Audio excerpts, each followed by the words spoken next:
Amen. Have a seat. Have a seat. Oh, I forgot this. I love that song. How many of you have heard that song before and you're familiar with that one? That one was picked specifically for today because it's done by a band called Wren Collective, and they are from Northern Ireland. How about that, huh? Yeah, that's one of our favorites. We love that song. How many of you, raise your hand if you have ever traveled to Northern Ireland?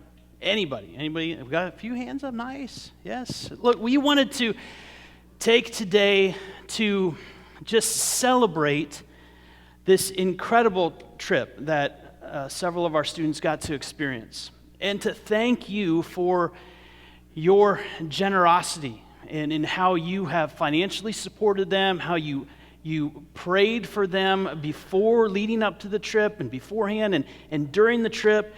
Thank you for your prayers. And as a dad of two kids who got to go on this trip, and a staff member who got to see this whole group have this experience, I'm just so thankful for your support through it all. Because you financially supported and prayed for this group, this was as much your trip as it was theirs. And I hope as you saw pictures maybe on social media while it was happening, or as you're seeing pictures today and as you're hearing stories today, you'll get to experience what life was like for them a couple weeks ago. We wanted to change things up today, and instead of sitting just, through another sermon, we thought maybe we could all be encouraged and challenged by our 4 graduated seniors here who got to go on this trip and witness what God is already up to in other parts of this world through His people and through His church. And this trip was different than a typical mission trip as you would imagine. There wasn't a big construction project to take on or some event that our students were sent overseas to put on. And so they weren't going there to fill some need or accomplish something. They also weren't going over there to just do some international travel and sightsee the beautiful countryside of Northern Ireland. They got to witness firsthand what God is already doing and has been doing for quite some time through an incredible organization called Riot. And that stands for Revival in Our Town and is a youth organization based out of Dundrum, Northern Ireland. But also to allow them to have some dedicated time during that week to think about what God is already doing around the world. Riot didn't need them, but was so gracious in hosting them for the week to experience what God's up to. And so I'm so happy to be sitting here with our 4 graduated seniors, and we're going to kick things off here by letting you introduce yourselves, state your name, who your parents are, where you graduated from, and where you're going to college here this fall. Maya, you want to kick us off? Okay. So my name's Maya Lloyd. I just graduated from Norwell High School. My parents are Mandy and Dave Lloyd, and I'm headed to Grace College this fall. All right, good. My name is Savannah Ninham. I also graduated from Norwell High School, and my parents are Pam and Brian Ninham, and I'll be attending Purdue Fort Wayne. My name is Dylan Palmer. I graduated from Huntington North High School. That's my dad. Not proud of that. He admitted it. Wow. And mom's over there, Nika Palmer, and I will be going to the Cleveland Institute of Art. My name's Trevor Rust. My parents are TJ and Ruth Ann. Just graduated Huntington North, and I'm headed to IUPUI here in a couple weeks. Fantastic. Great. Thank you. Well, so I want to keep things, let's start off by sharing with our church here and your church family your most memorable meal from the trip. Okay, so food, when you travel, if you travel internationally, you get to experience some meals that are a little different. So tell me, each of you, share your most memorable meal from the trip. Okay, so I was a little worried about the food and what it would be like, but a lot of it was very good. So my most memorable meal was probably our Sunday lunch. And so after church, it's very like traditional apparently to have this sort of meal. And so it kind of reminded me of Thanksgiving, but it's like turkey, mashed potatoes, roasted potatoes, carrots, peas, parsnips, turnips. Oh, wow. And then they called this bread pudding, but it was just kind of like a roll or something. And it was memorable because I don't think I've ever had parsnips or turnips, but they were very, very good. See, now that looks delicious, all except the peas. You can keep the peas. Everything else looks delicious. Nice. Yes. That's great. Well, for the first couple of days, they had like meals that we would have at home, but it'd be like their country. But we had like cold meat sandwiches and like chips and stuff like that. So it just reminded me of home. So I'm just gonna stick to like the basic, normal what I have here. Although I did like getting out of my comfort zone and trying turnips and all that stuff. My favorite meal was definitely the fish and chips, which are kind of like a European staple, and it's just a big chicken. It's just like a chicken strip. There's one huge one, and I can proudly say that the only two people that finished their entire meal that day were me and Nick. So, Attaboy. My favorite meal, interestingly enough, was the breakfast sandwich we had in Belfast, the Belfast BAP. Okay. Now I'm not a big. I've heard about this, and this looks amazing. It was so good. Okay, tell us about it. So I'm not a big breakfast guy, first of all. Okay, I don't particularly love American bacon. I know I'll get some flack for that later. But Irish bacon, on the other hand, I am a huge fan of. Apparently, it's a little thicker. It's a little more like meat than it is the stomach of the pig, as it is here. Okay. And so, it's soda bread with an egg, Irish bacon, Irish sausage, and the full one that only Nick and Sean had, that neither of them could finish, had some extra stuff on it, but the rest of us settled for the half sandwich because we knew we weren't finishing all of that. Okay, so is this the full or the half? That's the full. That's the full. Okay. The half sandwich only has one piece of bread. That looks so good. Yes, it does. So I have to tell this story and embarrass my daughter just a little bit. So she got the half. Is that right? Oh, here it is. She got the half, and she was like, I don't even know how you're supposed to attack this. And they say, well, maybe disassemble it and kind of eat it. She just grabbed it and went in for it, and shortly after that, someone there said, boy, that girl can eat. I was proud. That made me proud. Well, we want to shift just a little bit, a good little icebreaker to kind of kick things off. I want to talk a little bit about some of the places you got to see and some of the places you visited. Maya, there's a place called Downpatrick. Tell us about that. What is that, and what was it to experience that place? So Downpatrick is a town, but it's called that because it is where St. Patrick's First Church is. So on the last day, we went to this church, and the building is not the original building. It's been rebuilt, but this building is still very old.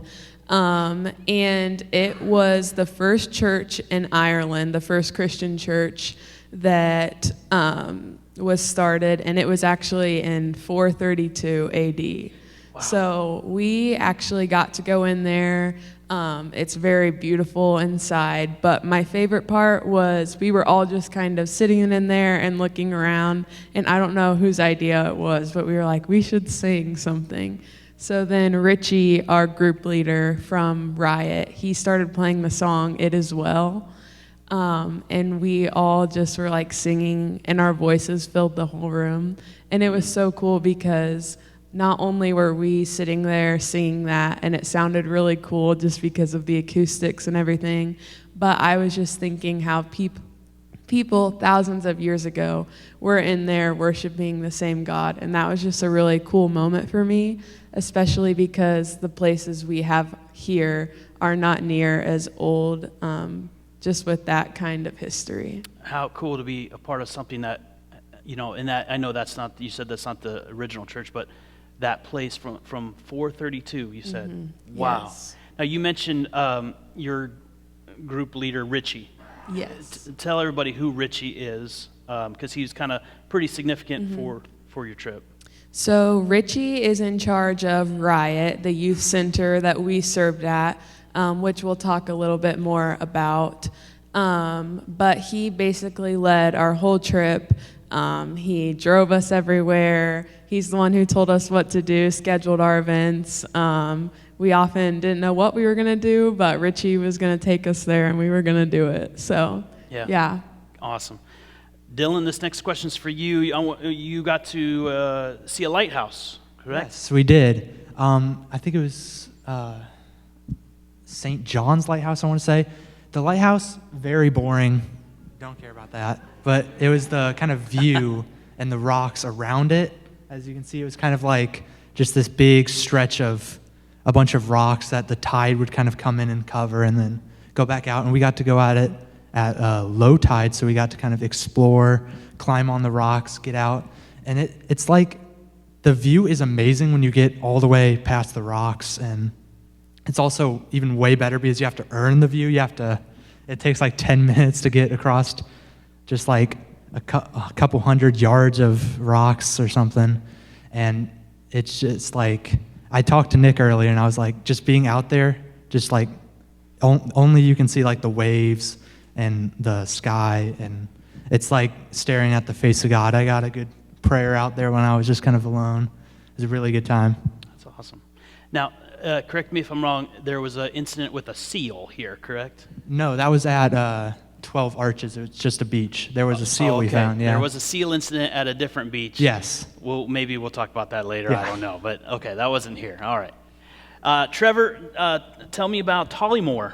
Yeah, so Tollymore is the forest near where C.S. Lewis grew up, and Richie, our leader, described it as a thin place, which is one of those places in the world where you can really feel God's existence and creation and movement through everything. And I think we all definitely felt that while we were there. We took a little walk through the forest for the first hour or so, and then Richie kind of set us loose for about 45 minutes to go sit alone and pray and just kind of experience things on our own for about 10 minutes. And then at the end, the four of us boys decided to go jump into this river, which is a great idea. It's just freezing cold. But yeah, it was really great. You could just feel and see creation in everything, and you could just see God's glory in everything that was there, and it was great. So a beautiful, beautiful location. And you said, correct me if I'm wrong, I think this is where C.S. Lewis explored and played as a kid, Yes, maybe? yes. And so it's a lot of what's there was his inspiration for the Chronicles of Narnia. Correct. Yeah. I thought I had heard that somewhere. And I love what you just said there about that this was a thin place. Did you guys catch that? What a cool thing. It might be in Northern Ireland. It might be in a place that you've been to where maybe you're out by yourself or you're hiking, and you just become aware of God's presence. You become aware of how big He is and how awesome He is, and it's the gap between heaven and earth becomes very thin. It feels like in that moment, and this is one of those places where it's a thin place. I love that. That's really, really cool. Savannah, you got to experience something called the Peace Wall. What was that? So it's a wall, but it has like miles and miles that divides the Protestants and the Catholics from one another. So you have one side that is full of like peace and love, and they write on the wall. And as we were walking down, you could see on the wall people writing like, Jesus is peace, peace be with you. So there, even though the wall was to separate, they eventually came to terms to come with peace with one another. But since there was a lot of wars going on between the Protestants and Catholics, there's still unforgiven hurt between the two. So that's why the wall is still up. But there is a lot of writings that are demanding peace, and as we were walking through, you could feel their hurt, and you could feel that they really, really want peace with one another. And so we just prayed over the wall and hoped that they finally realized that Jesus is peace. And so you, correct me if I'm wrong, but there is still a very real divide between the Catholics and the Protestants Yes. there. And in fact, you guys got to witness, I think, a parade or a celebration that really denigrated the other side. I think is Northern Ireland more the Protestant side? Is that correct? And so their big parade and celebration was more of a jab at the Catholics, and that still is very much going on. And even I remember hearing from some of you guys that shared earlier this week that even some of the people who are there called to, make people disciples of Jesus in that week forget the love your enemy command of Jesus and kind of set that aside. So that tension between Catholics and Protestants is still very real, but it's so cool that you guys got to see this peace wall and to pray for the people there and to hopefully experience peace amongst such a divide. We want to shift a little bit, and this first question is going to go to Maya and Savannah. You guys can share this question together, but I want you to talk about your trip experience and what you came to do. So Maya and Savannah, walk me through a typical day for you when you were in Northern Ireland. When you woke up, what did you do? What did a kind of a typical day for our group look like? Yeah, so every day was a little bit different, but our basic schedule was we'd wake up, have breakfast, and then after that we would have our quiet time. We had like a little devotional book with different mission principles. We'd find a spot outside and sit and just have that time. And then we would meet in the youth center and we would practice sharing our stories. And that's what we ended up doing with Riot, which the boys will talk more about. But that was just a time to spend time with each other and the team and kind of focus on what we were going to talk about that night. We also spent some time in the youth center during the day learning about certain cultural things, like the divide between the Protestants and the Catholics. We learned about St. Patrick, all those types of things. And then usually from there, we would do some sort of tourist type of thing, some sightseeing, all the places we talked about that we went to. We would ride in these vans. The roads were crazy. They were so curvy. Like you can barely go faster than like 45 miles an hour because they're so curvy, so hilly. I'm pretty sure we went faster than that. Savannah flew out of her seat at one point, hit the door. But yeah, I'll let Savannah talk about the rest of the day. You kind of said it all.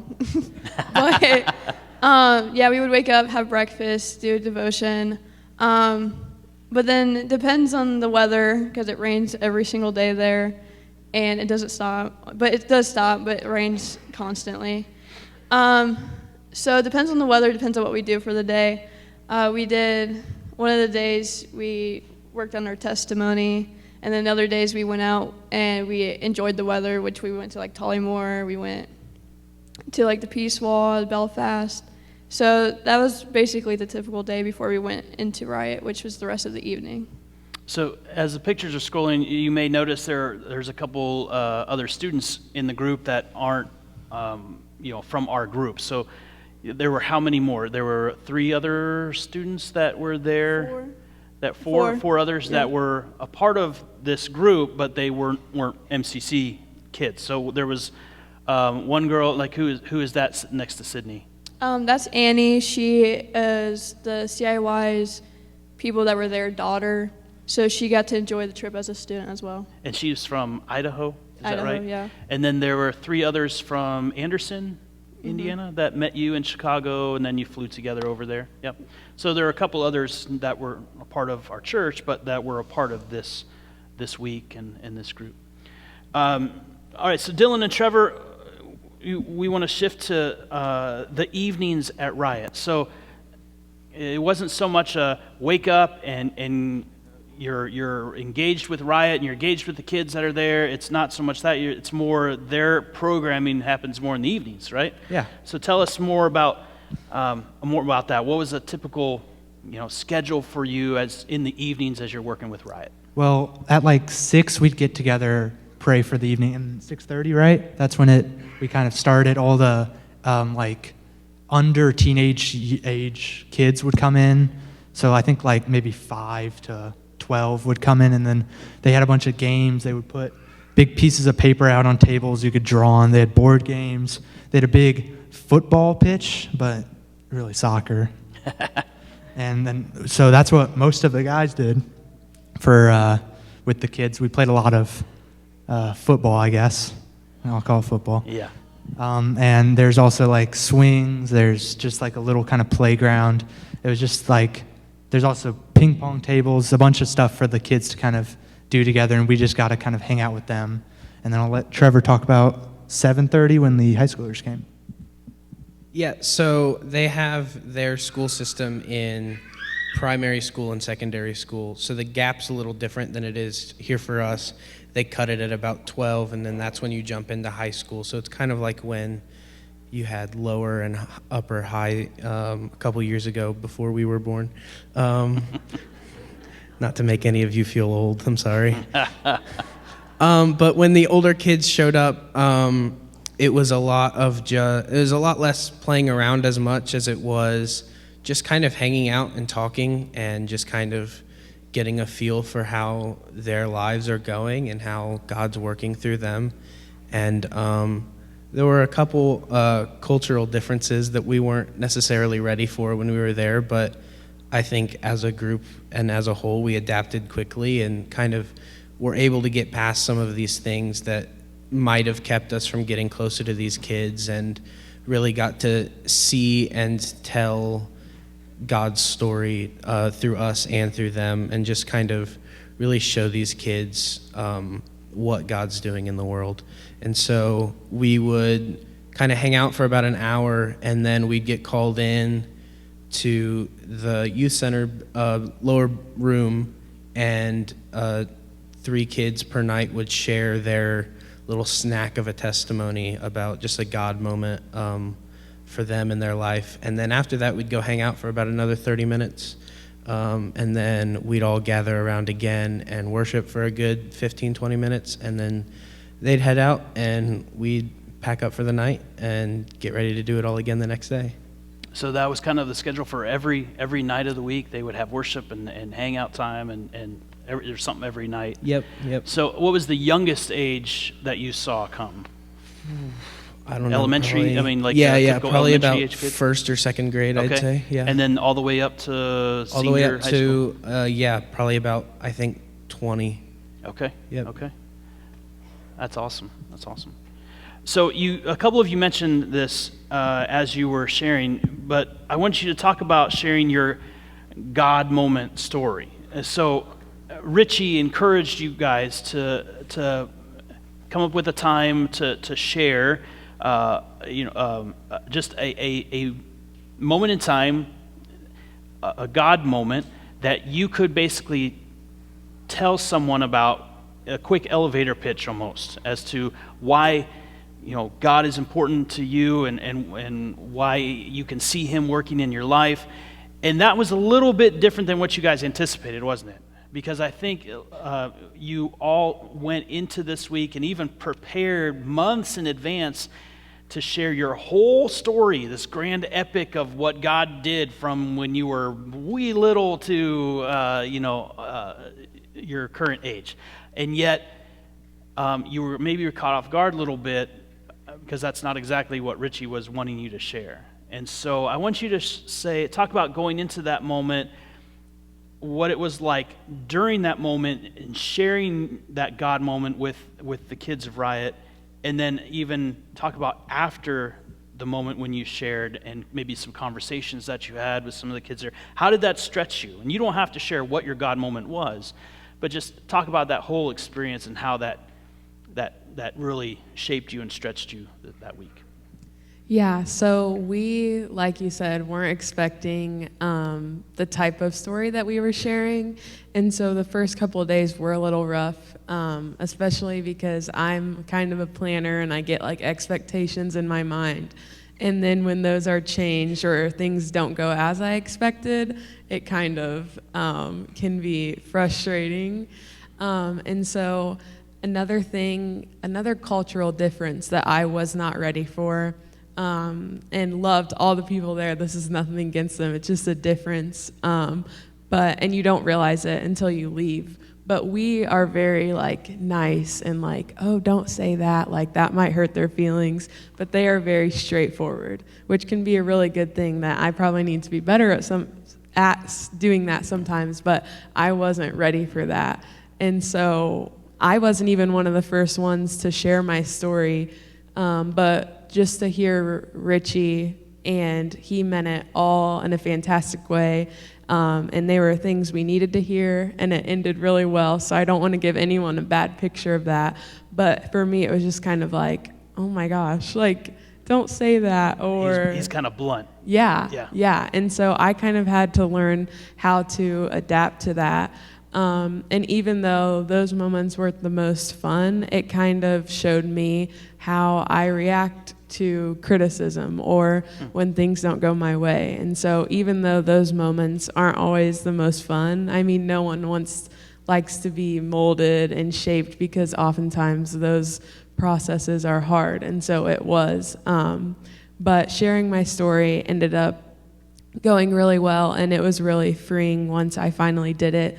Just getting over those first few days and realizing, like, okay, I even at one point wrote down like all the things that I kind of discovered that I struggled with, like taking criticism and things like that I needed to work on. So even though it started out difficult, it ended up really good because I was able to see some of the things that I needed to refine in my life, and then experience a lot of freedom once I did share my story and people could relate to it. For me, before, it was a struggle because my God moment consists of a lot of God moments. So he would have us for devotion time go around the place, and you sit down and then you like plan your story. But I had like 3 papers full because I didn't know what to talk about. And so it was really like confusing to me because I was like, trying to like share your story. But the snack size was very hard.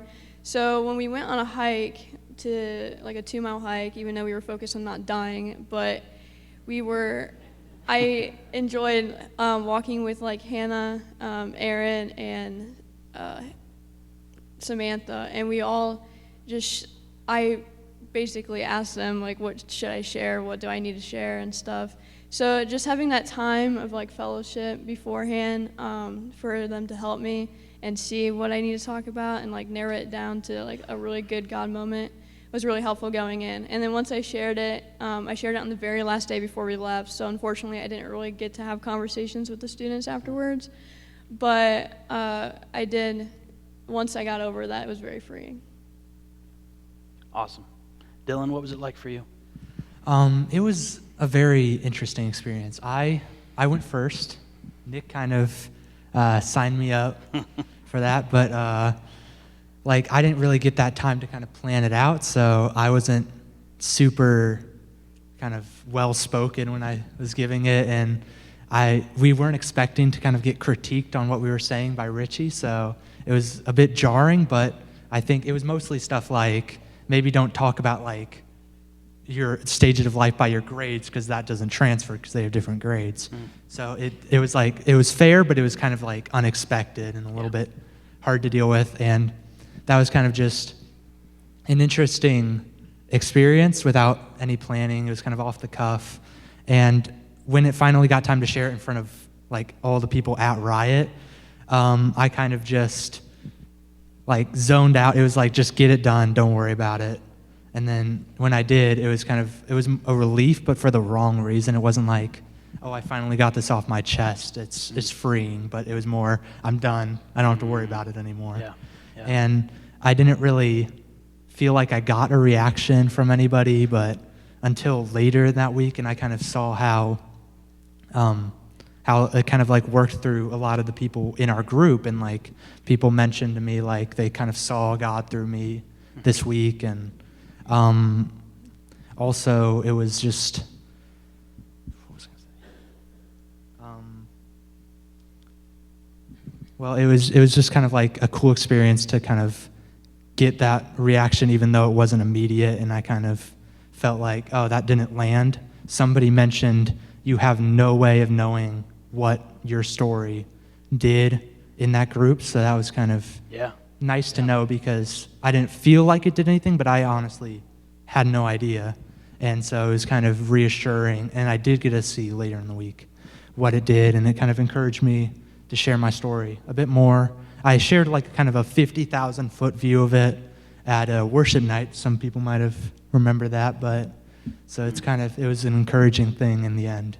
Did you guys have a time? Did Richie give you a time limit? Like, I want you to only share for 2 minutes, or? Oh yeah, it was like 2-3 minutes. 2 or 3 minutes.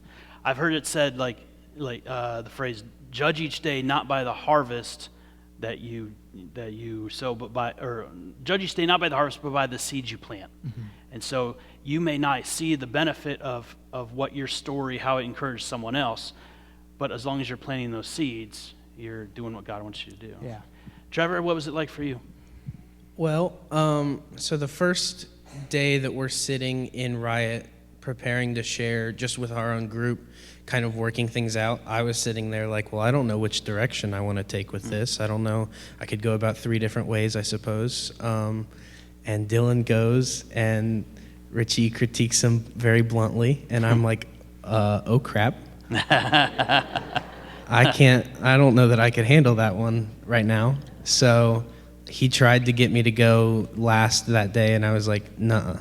So I went the next day, and I decided I was just kind of gonna throw it all together, and ended up adding some things in there that I hadn't even really processed until I started talking about, and had to dial back the time a little bit. I think I was the longest one of the kids, at least. I think I clocked in at like 7 minutes or something. So, oops. But kind of talking through that with our group first gets your bearings set, and then once you do talk about it to the Northern Ireland kids, you can kind of focus in on certain things that Richie has pointed out that they might connect with more, like COVID hit them really hard.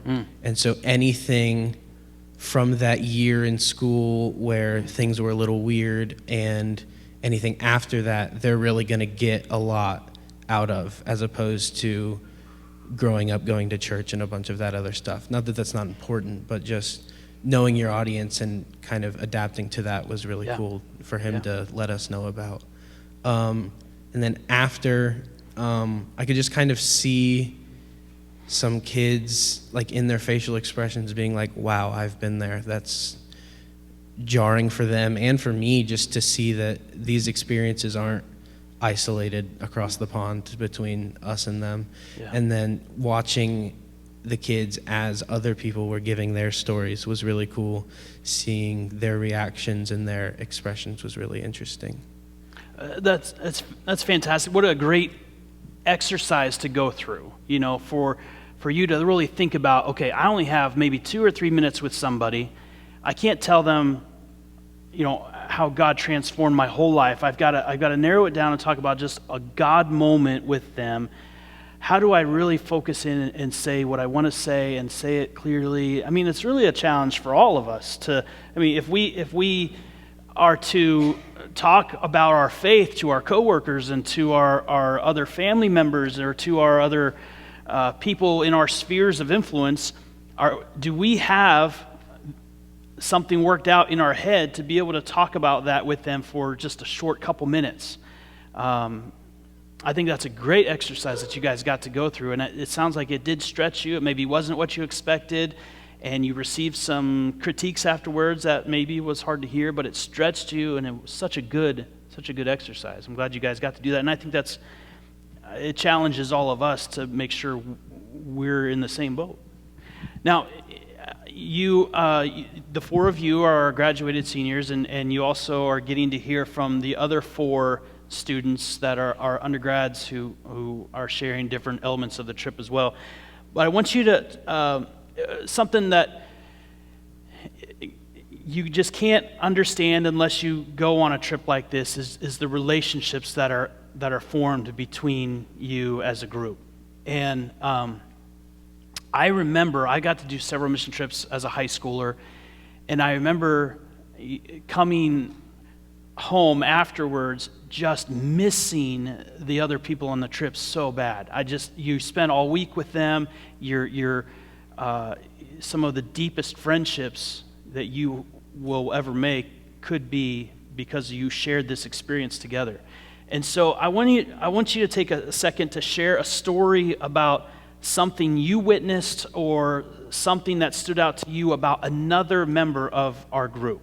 So maybe it was somebody that's here sitting beside you, or maybe it's one of our undergrads who are sharing throughout the service as well. But share a story about something you witnessed or something that stood out to you about another member from our group. Yeah, so someone who stood out to me this week was this girl right here, Shadi Sav. And Savannah and I have known each other since middle school. So we've been going to youth group together all our lives. But our friendship has really changed, and Savannah has really changed. So it's been really cool to see her grow, not even just the week that we were in Ireland, but just from 6th grade to now.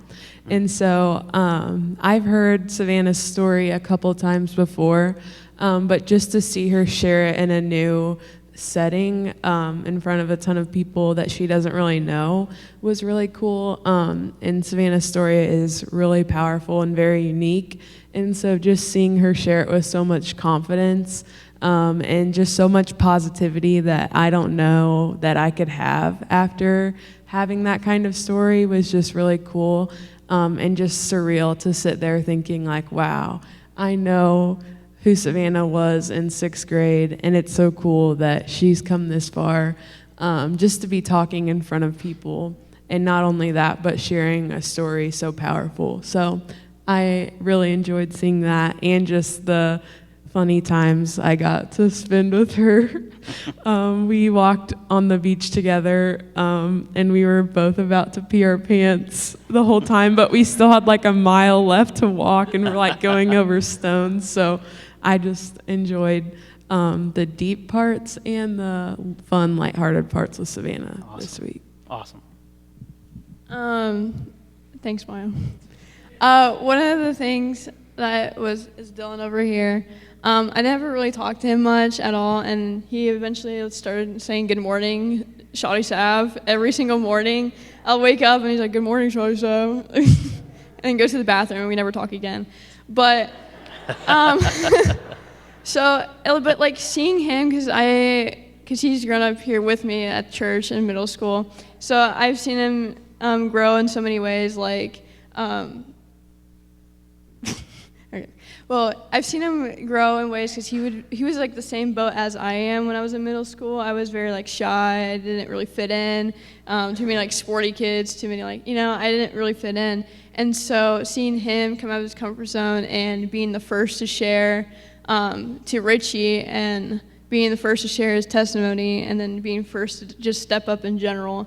And then like comparing that to when he was in middle school and he wouldn't even say a word.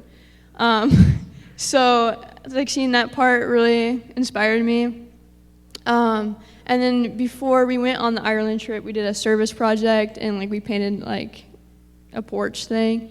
And afterwards we met and like had any questions before we went on the Ireland trip. And one of the questions was like, what do you have to offer for the students? And Dylan said that his like artistic abilities to be able to like sit and draw with them. And then I was sitting there doing Uno with some of the girls and seeing him connect with like 4 other kids with art, and it's just like seeing that come into play was really nice. Nate. Thank you. Well, I'm going to be a bit more broad because I don't want to name names, but it was very interesting seeing kind of the difference between the first and the second time people shared their story. Just to reiterate, in the mornings for like 2 days, we all got together and we shared our story among the group, just the Americans and then Richie. And then in the night, 3 people every day would share their testimony or just their story with all the kids from Riot, all the teenagers. And so seeing kind of the difference in some people's kind of trying to tell their story the first time, and their reaction, their emotion. Some people teared up, some kind of cried a little bit, and just seeing how they kind of like felt confidence the second time they told it, and they kind of found peace. I was really kind of inspired by that, and how people were able to kind of take this thing that was like kind of traumatic or that they really struggled sharing, and then just that quickly in like the span of a few hours or a few days, they were able to kind of find a confident way to share it. It was really just a cool thing to see. Nate. I definitely saw a lot of growth just with our whole group as a whole. We've had this long-running kind of statement about our youth group that we want to be the best at having fun when it's time to have fun, and the best at being serious when it's time to be serious. And I think we nailed that this week. I think I saw a lot out of the younger kids just kind of stepping into their own faith a little more. And Dylan was on fire for Jesus that week. I mean, just every day was so ready, so eager. At the lighthouse, screaming, "I love you, God," into the wind and sea was amazing to see. So I'm really proud of our group, and it was really great to see. Awesome. I'm so thankful for you 4 and for the 4 undergrads and the 4 adults who kind of took you over there, made sure you had everything you need. And so can we just give them all just a big round of applause? And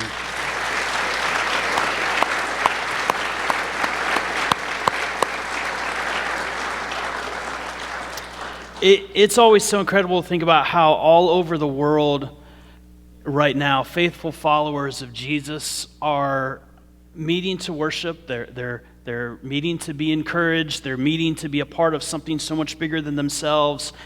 What an honor it is to be a part of His church. Amen? And one of the few things churches have in common all over the world is the sacrament of communion. And while we may debate about how often to take it or what method we should in observing it, observing communion is something that we've been commanded to do by Jesus Himself. And the Apostle Paul reminds us of the purpose of communion. He said in 1 Corinthians 11:23, he said, "For I pass on to you what I received from the Lord Himself, that on the night He was betrayed, the Lord Jesus took some bread and gave thanks to God for it. And then He broke it in pieces and said, 'This is my body, which is given for you. Do this in remembrance of me.' And in the same way, He took the cup of wine after supper, saying, 'This cup is the new covenant between God and His people, an agreement confirmed with my blood.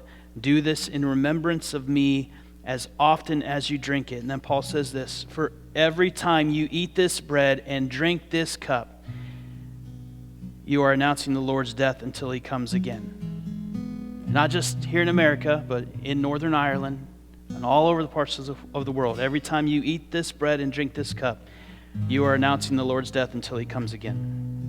He goes on to say, he says, don't take this flippantly, okay? Examine yourselves before you take it. Think about the incredible sacrifice that was made for you on behalf, or that was made on your behalf from the Son of God. Think about how believers have been participating in this sacrament for 2,000 years. And even in the church at Downpatrick since 423 or whatever it was. Think about how churches all over the world right now, Sunday morning, are doing this in unison, proclaiming the death of Jesus as atonement for my sin and for yours. We are a part of something so much bigger than ourselves. We are His church. And He is actively working through His people all over the world to bring about the healing and restoration that our world so desperately needs. And so if you forgot to grab your communion cup as you came in, we've got a couple stations there that you can grab it from. We're going to let you have some time to examine yourselves, to think about the sacrifice Jesus made for you. And then you can just take communion when you're ready. Take it on your own when you're ready. But after a few minutes of quiet contemplation, then we'll pray together.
Would you stand with me and we'll pray together?